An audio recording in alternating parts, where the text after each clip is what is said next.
Could the Vikings 2023 team actually be better than last year's?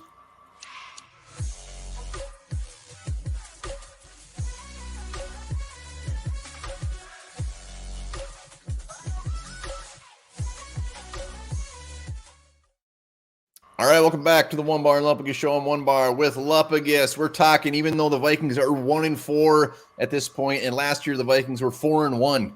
Could this team still possibly be better? Let it spit all over the place. Yeah, that happens. I think you got a little bit on my forehead here, which you can't really miss. Yeah, I seen this question float around on Twitter, and quite a few people actually seem to think this team is better than last year's version. Before we answer that question, be sure to subscribe to the channel. We were like, 110 away? Look at that. Look at that giveaway when we get to 10K. Addison autograph helmet, Yeti mug, badass wood art, and some Onebar and Lupagus swag. Hell yeah. Hell yeah.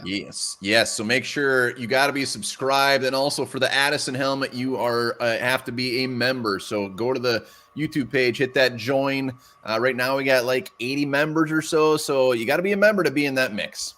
Absolutely. So let's answer it. Is this 2023 Vikings team better than the 2022 team?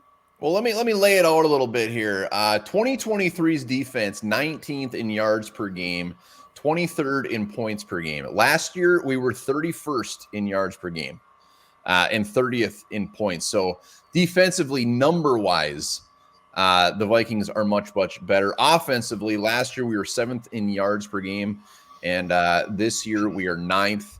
So pretty close offensively, and really all the offensive stats are pretty close. So just looking at that, give you a little lay of the land. Gives you a lay in the land. And to me, does it mean they're better? To me, it means they're more of a complete team. You got a defense that's actually doing some things, stopping some teams from, scoring on every single damn drive that they have. So offensively, you're pretty close to where you were last year. So I think it's fair to say this is a more complete team than last year. Complete team. Yes, I agree. But we also got to look at this point in the season where we were last year. Last year we played, we lost to the Eagles. We beat the Packers, Lions, Saints, and Bears to go 4-1. They were all dog shit except for the Eagles when we lost to. This year, our opponent's record is like 14-9. I mean, we've played some pretty damn good teams. The Bucs weren't expected to be good. They're 3-1. So the competition level through 5 games is much, much different as well. And our one win came against arguably the worst team in the NFL. So that's the flip side to that. Here's my thing is this. Are we better?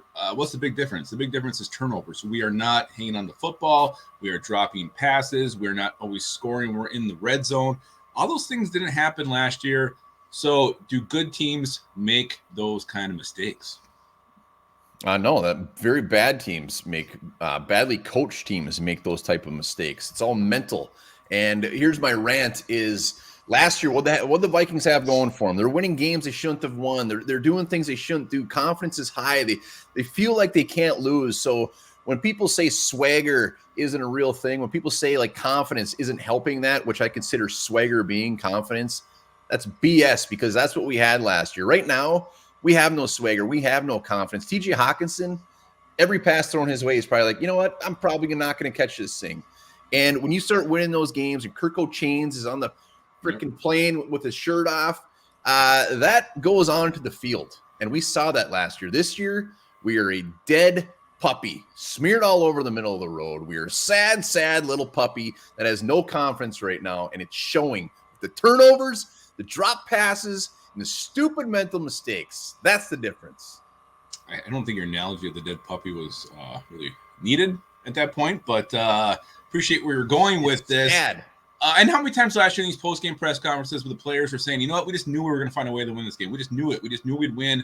And they did. They always won. And again, it goes back to not making the mistakes. And that's why I can't say that the 23 team is better than 22 team because we keep making these self-inflicted wounds.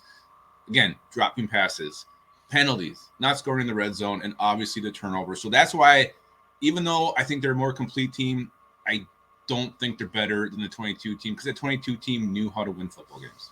The roster this year is better than it was last year. We have better players. We have a better team on the field. We have a better defensive coordinator. No doubt about it, but it doesn't matter. We've seen super teams. They try to do. I'm not saying we're a super team, but we've seen teams load up on talent and it just doesn't go together on the field. And that's the coach's job. That is the coach's job to make sure shit's going. TJ Hawkinson dropping passes while he had his little ear infection on the sideline all preseason. I mean, that's a big freaking deal. So I this was a tough one for me because personnel-wise, I think we are better. But as a team, we are not better. That 2022 team was better. They found ways to win, and we just don't have that fight and that grit. Yeah, if these two teams played each other, the 22 team would find a way to win. God, can you imagine? Wow. I can't. Let us know in the comments, is the 23 team better in your opinion, or is the 22 team better? Let us know. Don't forget to drop hashtag 10K. That's so you get entered in those drawings. If you want that Jordan Addison helmet, become a YouTube member. Yeah, rascal. Yeah, rascal. And remember this as well. When you stand up quickly from a seating position and feel dizzy, it's known as orthostatic hypotension.